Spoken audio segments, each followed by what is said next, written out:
Evan Grelot, un peu plus connu sous le nom d'Evan Switch. Je fais des vidéos sur YouTube, principalement dans le domaine de la moto, et à côté, j'ai développé une agence de communication. On va dire, j'ai commencé la moto dès que j'ai su faire du vélo, ça devait être à peu près à 3 ans, et depuis, j'ai pas lâché.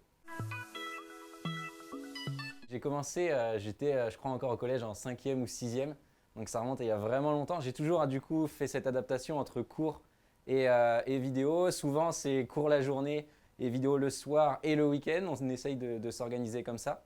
Et puis au lycée, c'est là où ça a marché le plus fort pour moi. Donc du coup, je faisais une vidéo par semaine, beaucoup de temps. En fait, tout le temps libre, entre guillemets, qu'un lycéen peut avoir, moi je le passais à faire des vidéos. Dans un premier temps, oui, parce que forcément, on se lance dans quelque chose qu'on ne connaît pas. On se dit, est-ce que ça va marcher? Est-ce que je vais pouvoir continuer à jouer entre les cours et les vidéos? Mais d'un autre côté, non, parce que j'allais dans de la communication.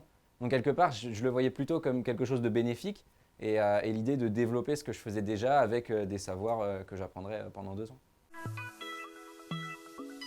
Je prends contact d'abord avec des équipes sportives professionnelles.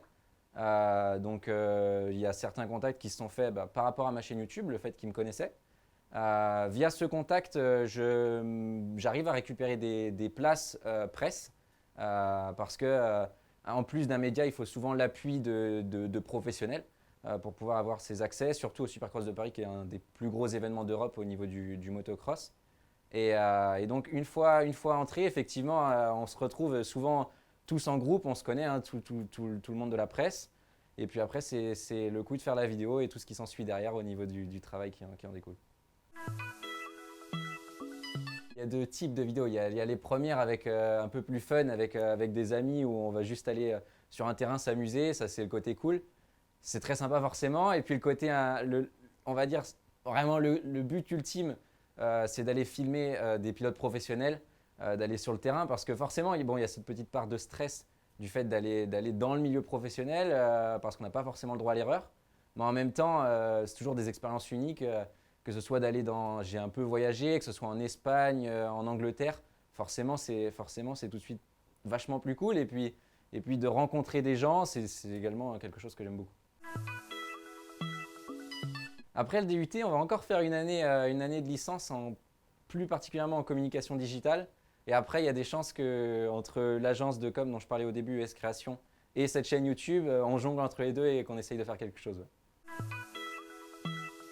Je vais lancer un podcast disponible sur Deezer, Spotify, le premier podcast tout terrain, donc avec des invités évidemment professionnels, beaucoup de gens qu'on voit souvent à la télé, donc ça va être déjà un gros projet. Ensuite, continuer à développer ES Création tout au long de l'année. On a des gros projets autour du championnat du monde qui sont en cours. Et puis après, continuer de faire des vidéos, j'allais dire un peu plus dans mon coin, un peu plus local avec des copains. Voilà.